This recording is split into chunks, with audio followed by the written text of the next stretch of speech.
Ma'am साहब, ये दूसरे कमरे में सफाई करते हुए ये पैसे और पर्स मिले। विनय, सुशाल कह रहे हैं कि इसमें 22,000 रुपए हैं, लेकिन आंटी तो कह रही है बस 20,000 है। सुशाल कह रहे हैं इसमें 22,000 रुपये हैं। एक मिनट में काउंट करता हूँ। 20,000 रुपये है यार इसमें तो, और सुशाल 22,000 रुपये कह रहा है, आंटी 20,000 कह रही है। मुझे तो लगता है आंटी ने ही पैसे निकालने हैं इसमें से। हाँ तो आंटी झूठ कह रही है ना, सुशाल झूठ थोड़ी बोलेगा। उसका पर्स है, उसको पता होगा उसके पर्स में कितने पैसे हैं। आंटी कह रही 20,000 रुपये हैं, सुशाल कह रहा है 22,000 रुपये हैं। मैंने भी गिने तो ये 22,000 नहीं है, 20,000 रुपये ही है। लेकिन सुशाल झूठ क्यों बोलेगा? सुशाल तो सच ही बोलेगा ना, उसकी जेब में जितने पैसे रखेंगे उतने ही बताएगा। इसका मतलब आंटी झूठ बोल रही है। मुझे लगता है रिंकी, आंटी ने बहुत चालाकी से ना 22,000 में से 2,000 निकाल के अपने पास रख लिए हैं। बहुत गलत बात है विनय ये आंटी की। अरे हम तो इन पे इतना भरोसा करते हैं और ये हमारे घर में चोरी करती है। आज तो चलो पता चल गया सुशाल का पर्स था, ऐसे तो हम घर में 10 जगह पैसे रख के छोड़ देते हैं। और ज्वेलरी, मैं तो ज्वेलरी भी ऐसे छोड़ देती हूँ। मैं ना चेक करूंगी अभी जाके तिजोरी में सारा सामान है ना सही जगह पे है भी कि नहीं है, कहीं पता लगे कुछ चोरी कर लिया उन्होंने। और एक बात बताओ, हम तो पूरा घर इनके भरोसे छोड़ के चले जाते हैं इतने दिनों के लिए। ये क्या करती होंगी पीठ पीछे। मुझे आंटी पे शक तो तभी हो गया था जब आंटी ने बोला ना कि इसमें 20,000 रुपये हैं। अरे आंटी को अगर पर्स दिखा था तो उठाने की जरूरत क्या थी? और चलो एक बात मान ली कि आंटी ने पर्स उठा भी लिया, तो फिर अगर पर्स उठाया तो पैसे गिनने की क्या जरूरत थी? अगर पैसे गिने हैं और अपने मुंह से बोले कि 20,000 रुपये हैं, इसका मतलब दाल में जरूर कुछ काला है। आंटी ने बहुत चालाकी से 2,000 रुपये निकाले, सोचा कि 20,000 रुपये रख दूंगी। और वैसे भी इन गरीब लोगों के लिए ना 2,000 बहुत बड़ी रकम होती है। और इतनी चालाक है ना, जान के सिर्फ 2,000 रुपये निकाले और 20,000 रुपये वापस रख दिए, ताकि सबको लगे कि 2,000 रुपये इधर उधर गिर गुरा गए होंगे। आंटी तो चोर हो ही नहीं सकती, आंटी ने तो ईमानदार से पैसे वापस दे दिए थे। बात तो करनी पड़ेगी, बुलाओ इनको। और कभी सैलरी में कटौती नहीं करिए, इनकी पूरी सैलरी देते हैं, टाइम पे देते हैं, एडवांस लेती है वो भी दे देते हैं। तो फिर ऐसे कैसे चलेगा? बुलाओ इनको, बात करो इनसे। सही कह रही, बात तो करनी पड़ेगी। आंटी, आंटी बाहर आइए। जी साहब, आपने बुलाया मुझे? आंटी जी 2,000 रुपये वापस कर दीजिए। कौन से 2,000 रुपये साहब, मैं समझी नहीं। है कि हम आप पर बहुत ज्यादा ट्रस्ट करते हैं, इसलिए कहीं पर जाते हैं ना तो पूरा घर हम आपके भरोसे छोड़कर चले जाते हैं।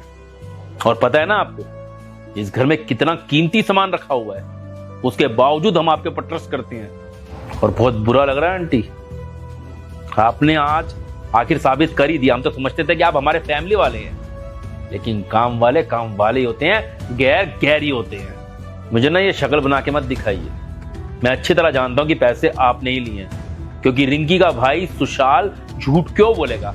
अगर उसके पर्स में 22,000 रुपये होंगे तो 22,000 ही बोलेगा ना वो। और पर्स सिर्फ आपके अलावा किसी ने छुआ भी नहीं है, किसी को तो पता भी नहीं था कि पर्स अंदर कमरे में छूट गया है, आप उठा के लेके आई हैं, तो पैसे आपने ही लिए होंगे। साहब देखिए, आप मुझ पे ना झूठा इल्जाम मत लगाइए।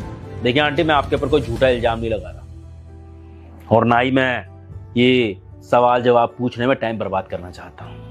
अगर आप चाहती हैं कि सब कुछ आसानी से पहले जैसे चलता रहे और आप काम करती रहें, तो अच्छा यही रहेगा कि आप 2,000 रुपये वापस कर दीजिए, क्योंकि हमारी प्रेस्टीज का सवाल है, हमारी बेइज्जती होगी। समझ रही ना आप? साहब मैं सच बोल रही हूँ, कसम खा के बोल रही हूँ, मैंने इस पर्स का 1 रुपया भी नहीं लिया है। देखिए आंटी, अगर आपको एडवांस की जरूरत थी तो आप हमसे मांग लेती ना, लेकिन आपको चोरी नहीं करनी चाहिए थी। हमने आज तक कभी आपको मना नहीं किया, जब भी आपने पैसे मांगे हमने हमेशा दिए हैं, लेकिन ये चोरी नहीं करनी चाहिए थी आपको। ये बहुत गलत काम किया आपने। रहना तो रिंकी, कोई फायदा नहीं इनको समझा के, इन्होंने तो तोते की तरह एक ही रट लगा के बैठ गई हैं ये। अरे ठीक है, आप एक काम के अंदर काम कीजिए रिंकी, हम इनकी सैलरी में से काट लेंगे 2,000 रुपये। और क्या साहब ये क्या बोल रहे हो आप 2,000 रुपये काट लेंगे मेरी तनख्वाह में से? लेकिन वो मेरी मेहनत के पैसे होंगे, मैंने चोरी नहीं की है।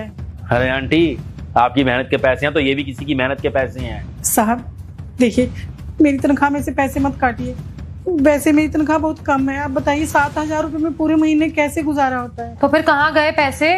अरे मैंने फोन किया अभी विनय के सामने अपने भाई को, उसने बोले हैं कि 22,000 रुपए है मेरे पर्स के अंदर, और आप कह रही हैं 20,000 रुपए। हमें तो पता भी नहीं था कि वो पर्स घर में भूल गया है, आपको मिला है उसका पर्स और आपने पैसे गिन भी लिए। अरे आंटी थोड़ी शर्म करिए, चोरी करिए आपने। अरे आपने घर का सामान चुराया होता ना, फिर भी घर घर में बात दब जाती। लेकिन आपने मेहमान के पैसे चुराए। मेरा भाई आया था यहाँ पे रहने के लिए, आपने उसके पैसे चुराए हैं। कल को उसे पता लगेगा कि यहाँ घर में पर्स छूटने के बाद उसके पर्स से पैसे चोरी हो गए, तो बेइज्जती किसकी होगी? बेइज्जती तो मेरी और विनय की होगी ना, क्योंकि आपकी तो कोई है नहीं इज्जत, आपकी तो कोई बेइज्जती होने नहीं वाली। आंटी प्लीज, आपके सामने ना हाथ जोड़ के रिक्वेस्ट कर रहा हूं मैं, आगे से अगर आपको पैसे की जरूरत हो ना तो हमसे मांग लेना प्लीज, एक चोरी मत करना। अरे अच्छा नहीं लगता यार बिल्कुल भी। अरे कितनी बेइज्जती होगी हमारी।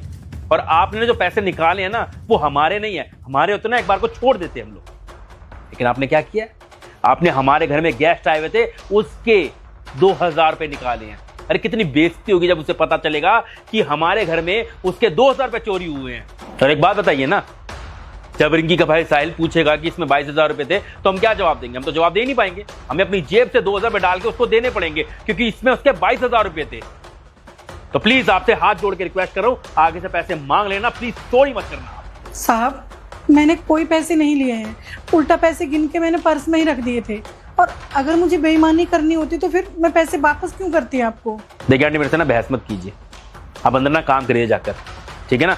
मुझे बहुत सारे काम है, मुझे ऑफिस का काम करना है, मैं अपना काम कर रहा था। मेरा वैसे ही दिमाग खराब हो गया बहुत ज्यादा। मुझे ना अभी कंसंट्रेट करना है यहाँ पर। आपके 2000 रुपए सैलरी से कटेंगे, ये बात आप समझ लीजिए और जाइए अपना काम कीजिए। साहब देखिए, मेरी तनख्वाह में से पैसे मत काटिए। मैं बहुत मेहनत करती हूँ तब जाके इतने पैसे कमा पाती हूँ। और मैं बार बार कह रही हूँ कि मैंने पैसे नहीं लिए हैं, मैंने कोई चोरी नहीं की है। एक तो मैंने पैसे लाकर आपको दे दिए गिनकर, बस मेरे से यही गलती हुई है कि मैंने पैसे गिने, रखे और आपको वापस दे दिए। मुझे आपको देने नहीं चाहिए थे, वहीं छोड़ देने चाहिए थे। आ गया सुशाल, तू बता इनको कितने पैसे थे तेरे पर्स में? हाँ दीदी, एक चीज बतानी थी आपको। मेरे पर्स में 22,000 रुपए नहीं थे, 20,000 रुपए थे। वो क्या है ना, 2,000 रुपए के मैंने अपने लिए जूते खरीद लिए थे, और ये चीज बताना मैं भूल गया आपको, तो थोड़ी सी गलतफहमी हो गई। 20,000 रुपए ही थे उसमें। तू पागल वागल है क्या? तेरे अंदर दिमाग नहीं है? कुछ सोच समझ के बोलना चाहिए ना। याददाश्त कहाँ चली गई है तेरी? अरे पता तेरी वजह से आंटी को हमने कितना उल्टा सीधा कह दिया है। अरे कितने सालों से काम कर रहे हैं हमारे घर के अंदर, और तेरी वजह से आज उन्होंने इतना सुना है। सॉरी आंटी, वो सॉरी, मुझसे गलती होगी। एक्चुअली क्या है ना, वो रिंकी का भाई साहिल आता तो यहाँ है नहीं, कभी कभार ही आता है रहने के लिए, और उसने बोला इसमें उसके पैसे चोरी होंगे या कम पैसे होंगे तो हमारी इंसल्ट होगी, बस इसी चक्कर में गुस्सा आ गया था मुझे और मैंने आपको इतना उल्टा सीधा बोल दिया। देखिए, आप दोनों को माफ़ी मांगने की ज़रूरत नहीं है। मैंने देख लिया कि कैसे क्या हुआ था। आप लोग अपनी जगह ठीक हो। बस दुख एक बात का हो रहा है कि मेरा इतना बोलने के बाद भी आपने मुझ पर विश्वास नहीं किया। इतने सालों से आपके यहाँ काम कर रही हूँ मैं, फिर भी आप लोगों ने मेरी बात नहीं मानी। मैं बार बार बोल रही हूँ कि मैंने पैसे उठा के गिने और वापस लाकर आपको दे दिए। साहब माना कि हम गरीब हैं, लेकिन गरीबों का भी ईमान होता है। आपको हमारी बात पे विश्वास करना चाहिए था। इस बात को मानते हैं कि हम गरीब हैं, लेकिन चोर नहीं हैं। पता नहीं क्यों लोगों को ऐसे लगता है कि अगर किसी के घर में कोई चोरी हो तो उनको लगता है कि ये तो काम वाली ने की है या फिर नौकर ने की है। लोगों को ये लगता है कि गरीब लोग हमेशा चोरी होते हैं। मेम साहब, आप कितनी बार पूरा घर मेरे भरोसे छोड़ के जाती हैं, और महंगी से महंगी चीज़ें घर में पड़ी होती हैं, मैं उठा के लाकर आपको देती हूँ। मैंने कभी कोई हेरा फेरी की? लेकिन आज पैसों की बात आई तो आप लोगों ने मुझे चोर ठहरा दिया। बार बार बोल रही हूँ कि मैंने पैसे नहीं उठाए। आप कम से कम एक बार भैया जी को तो आने देते, इनके सामने बात कर लेते, लेकिन आप लोगों ने सीधा मुझे चोर ठहरा दिया। उनके आने का भी इंतजार नहीं किया। आप दोनों को अपने बच्चों की तरह मानती हूँ मैं, अपना परिवार समझती हूँ आपके परिवार को, लेकिन सिर्फ 2,000 रुपयों के लिए आज आप लोगों ने मुझ पर शक किया, चोर बना दिया मुझे। आप लोगों ने चोरी का इल्ज़ाम पता है क्यों लगाया मुझ पर? क्योंकि मैं आपके घर की नौकर हूँ। मैं कितना भी बोलूँ कि मैंने चोरी नहीं की है तो आपने नहीं माना, लेकिन आपके भाई ने बोला कि उसमें 22,000 रुपए थे तो आपने मान लिया। आंटी जी प्लीज, हमसे गलती हुई है, हम अपनी गलती की माफ़ी मांग रहे हैं, आप हमें माफ़ कर दीजिए। नहीं साहब, आप माफ़ी मत मांगिए। आप क्यों माफ़ी मांगेंगे? आप तो बड़े लोग हैं ना, आपका जो जी चाहे ना वो आप हमें बोल सकते हैं, क्योंकि हम आपके घर के नौकर हैं।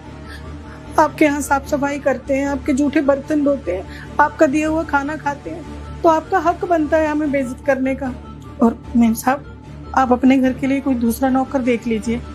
मैं अब यहाँ काम नहीं कर सकती। अरे वाह आंटी जी, प्लीज ऐसा मत कहिए ना, गलती हो गई, मिसअंडरस्टैंडिंग क्रिएट हो गई थी। आपको तो पता है सब कुछ आपके सामने हुआ, हमने कभी आपको कुछ बोला है इतने सालों में? कभी नहीं बोला है ना। और आप हम भी आपको अपने परिवार की तरह ही मानते हैं। आप प्लीज बस इतना बड़ा डिसीजन मत लो, ये घर छोड़ करके मत जाओ। आपको पता है ना, आपके अलावा हम किसी और के ऊपर ऐसे भरोसा नहीं कर सकते हैं हम। अब प्लीज आंटी, हम रिक्वेस्ट करें, हमसे गलती हो गई, अब माफ कर दीजिए। आप तो हमें अपना बच्चा मानती है ना, लेकिन प्लीज इस घर को छोड़ करके मत जाइए। हम कभी गलती से भी आपके ऊपर कोई इल्जाम नहीं लगाएंगे। आप प्लीज हमें माफ कर दीजिए अपना बच्चा समझ करके, लेकिन ऐसे मत करिए। आंटी जी, आपको बोल तो रहे हैं हम लोगों से गलती हुई है और अपनी गलती को हम एक्सेप्ट भी कर रहे हैं। हम बोल रहे हैं आंटी कि आगे से नहीं होगा, हो जाते कभी कभार गलती, थोड़ा हम भी, अब हमारी समाज में इज्जत है। अगर बाहर बात उछलती, अगर सच में अगर सुशाल के पर्स से 2,000 रुपये गायब होते तो कितनी इंसल्ट वाली बात थी हमारी।